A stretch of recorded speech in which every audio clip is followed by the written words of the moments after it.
Hi, I'm Ray from the Radio Workshop. Shortwave listening.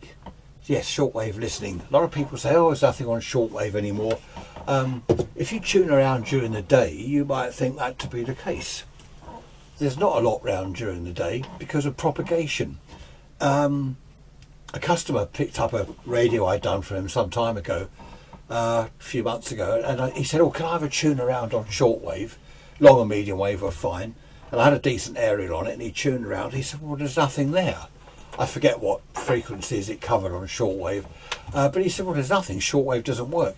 And I said, no, it does. Try that at night. I said, when you get home, stick an aerial up. And he said, oh, I've already got an aerial. Long bit of wire down the garden. Anyway, he rang me the next day. He said, shortwave, absolutely brilliant. He said, stations everywhere. It's all packed out with stations on the broadcast bands and amateur bands and all sorts. Not that he could resolve SSB. So I thought I'd do some comparisons. I'm using the low HF150 communications receiver and my mini whip active antenna. Now the mini whip active antenna isn't that brilliant on HF. It's brilliant on long wave, medium wave, short wave up to about 5 megs. It's pretty good. 5 megs up, 6, 7, 10, 20, it's not that brilliant. The reason I use it on the broadcast stations is because the noise on the mini whip is way down compared to the dipole, the doublet I've got up. That picks up a load of interference and all sorts. So the mini whip, less noise, less signals on the stations themselves, but far easier to listen to. Right, so this is a daytime clip on the, the 31 metre broadcast band. Right, this is the 31 metre band, which is about 9.25 megs to 10 megs roughly. Okay, as you can hear, this is a daytime. There's not a lot there. Let's see if there are any stations. There's a weak one there.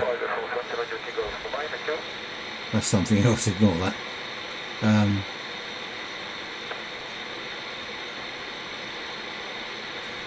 What else have we got? Nothing. I love the tuning on this HF150. Okay, that was daytime. Virtually nothing to listen to at all on that.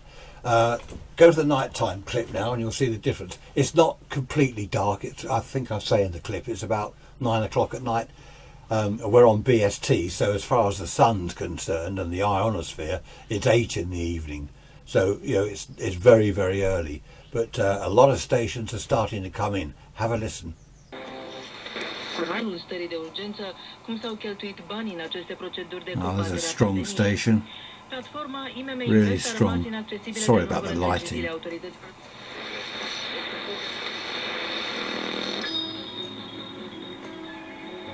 I'm not going to look all these up to see what they are, but yeah, the old ionosphere is doing its job now.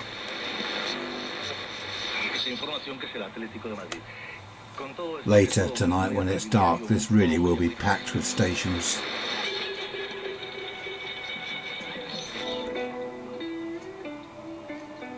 That sounds a bit Chinesey. So that's it, even early evening, a lot of the stations are starting to come in from around the world, whereas during the day, absolutely dead. Right, we're now going to go to the 19 metre band. Now this is a daytime band. At night you probably won't hear much on this one, but in the day you will hear, well, afternoons, it does vary a lot, obviously. It depends where you are in the world, depends on conditions, on your aerial, all sorts. I mean, the mini whip isn't brilliant on 15 megs, but you'll get an idea of this daytime band. Going up to the 19 metre band, 15 megs. As it's daytime, you get a few. Let's turn that other man off. You get a few stations. He takes it very seriously and spends his free time searching for stories about the windmill in China. Well, there's one there, that's Radio China. Fairly easy, so he's worked hard at it. As a teacher, I should be responsible for students. During my class, I show them the skills There's one there. in making windmills. And I also In fact, there are two there together. their understanding of Chinese culture and promote moral values such as filial.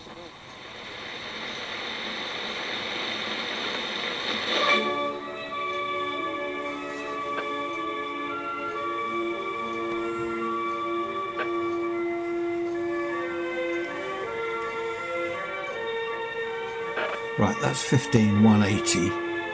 Now I'll show you something which is rather good. If you can see it, I've typed in here, now shortwaveschedule.com. Right, there are two broadcasts. I've typed in the frequency. Where's that? 15180. And it says at the moment there's China Radio International and the Voice of Korea. Sorry about that other noise, it's the 6-meter radio. Okay, and it's where it's from, transmitter power, how far away the station is, and that's it. There's some fading. Mongolia, Hui, Tibet, It's going back in. Miao, Yi, Zhuang, Buyi, Goryeo, Manchu, Dong, Yao, So there we are. Fujian. That website, shortwaveschedule.com. It's great. You know, medium wave, long wave, well, right, very long wave, VLF, right the way through to 30 megs. Whatever frequency you type in, it comes up with what station is transmitting at the moment, and you put in your location. And you know, I use it all the time on HF. You know, I'm tuning around. What's that station there? Look at the readout. Type that into my iPad. Up it comes. Power, transmitter power, location, all sorts. And name of the station, of course, so that's really good. Notice that fading, QSB at the end, fade out and then came up really strong. That's a daytime band. Okay, now the 41 meter band in the daytime, which isn't a daytime band, it's a nighttime band. In the old days, going back 40, 50 years, you would hear quite a few European stations on 41 meters during the day, but they've all gone. So now it's just nighttime. Have a look at the clip. 41 meters. This will be packed at night. You watch in a minute.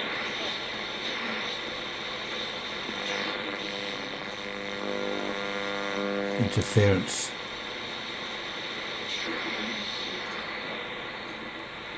Weak station there.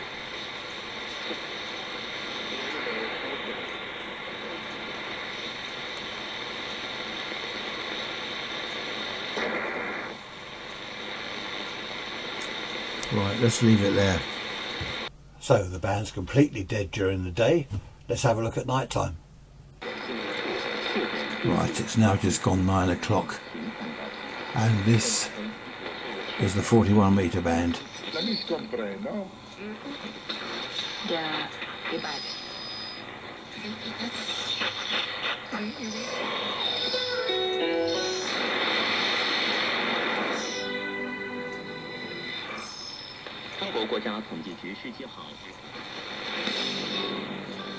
also a problem sacramentally speaking, since those who are connected via the meter.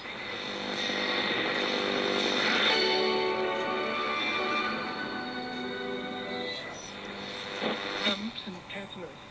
If Asia will gradually reopen business and lift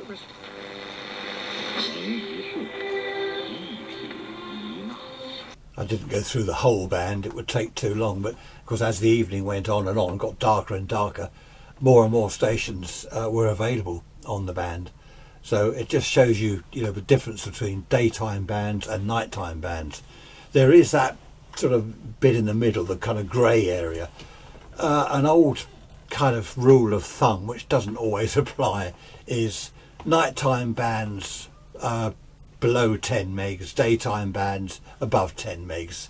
It's, kind of a bit iffy, that rule of thumb, but it sort of works. It gives you an idea. If you're new to shortwave listening, it gives you an idea of what's going on. That's the whole point of this video. If you're new to it, where'd you start? People have said to me, for example, that one, 7 megs. A lot of the old valve radios have got the 7 megs frequencies are there, 7.2 to 7.6 or whatever it is.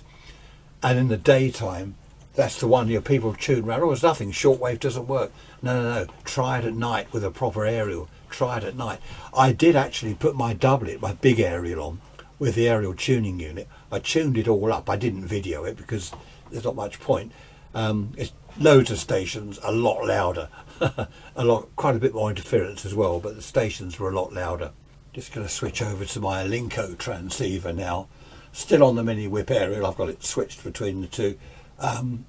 This is Shanwick air traffic, talking to planes over the Atlantic. So yeah, same aerial.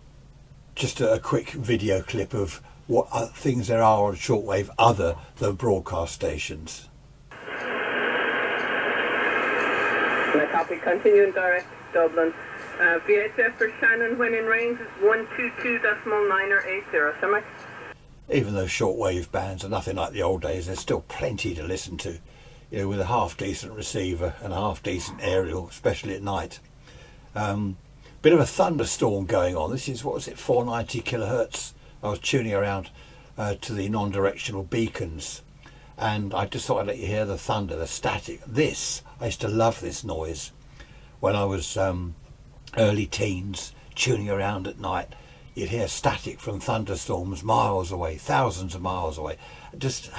You probably think I'm a nerd. You're right. Have a quick listen to the static.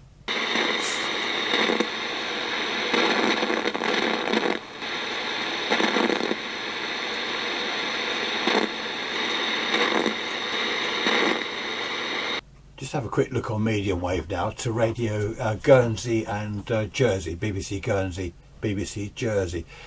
The mini whip, as I've said, it's brilliant on long or medium wave.